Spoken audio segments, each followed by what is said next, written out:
అడ్డగోలుగా రాయడానికి అయితే ఏముంది, రాసి రాగానే రాసి ఎక్కితే లోపల పడేయచ్చు.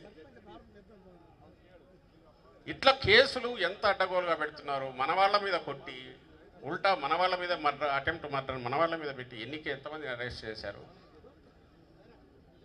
దీనివల్ల మిగిలిందేమో కానీ మన పార్టీ రాగానే లీగల్ సెల్ మాత్రం విపరీతంగా యాక్టివేట్ అయింది. ఎక్కడికక్కడ లాయర్లు, అడ్వకేట్లు బాగా ఫుల్ అలర్ట్ అయ్యి ఉండాల్సి వస్తుంది, ఉన్నారు కూడా. కానీ వాళ్ళ తాకిడి ఇంకా పెరుగుతుంది, రోజు రోజుకు పెరుగుతోంది. ఈరోజు ఇట్లా అసెంబ్లీ అయినందుకు కూడా పెడతారేమో తెలియదు. రామ అన్న బూత్ అన్నట్టు, అమ్మ అన్న బూత్ అన్నట్టు ఏం మాట్లాడన్నా కూడా దాని మీద కేసు పెడతారు. బూతులు మాట్లాడడానికి కేసు పెడతారేమో తెలియదు. ఐ థింక్ శైలజనాథ్ మీద ఇప్పటికే తయారై ఉంటుంది ఒకటి, కొంచెం ఆవేశంగా ఎక్కువ మాట్లాడాడు, గట్టిగా అరిస్తే కూడా కేసు పెడతారు. ఎదురు గుండెలు అదిరినాయి, ప్రజలకు భయపెట్టాడు ప్రజలను, వాళ్ళ గుండెలు అదిరినాయి, బీపీ పెంచినాడు అని చెప్పి పెట్టచ్చు కేసు.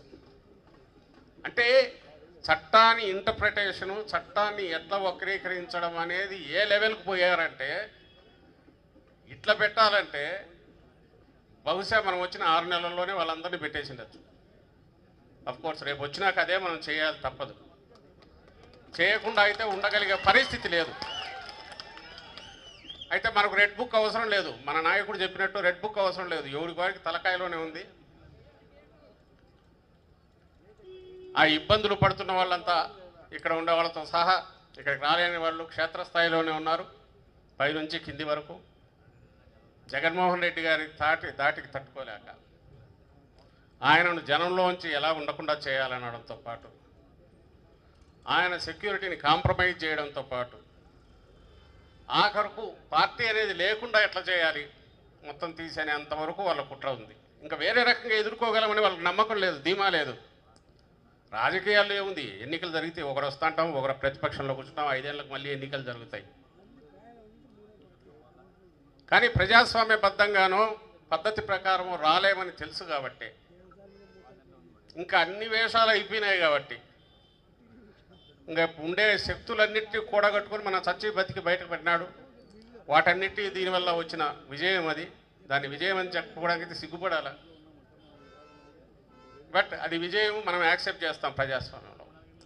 ఇంకోసారి రాలేనని తెలుసు. రావాలంటే ఒక్కటేంటంటే ప్రతిపక్షం ఉండకూడదు, అందులోనూ వైఎస్ఆర్సీపీ ఉండకూడదు, జగన్మోహన్ రెడ్డి గారు ఉండకూడదు. ఇది టార్గెట్. కానీ తన భ్రమ అది.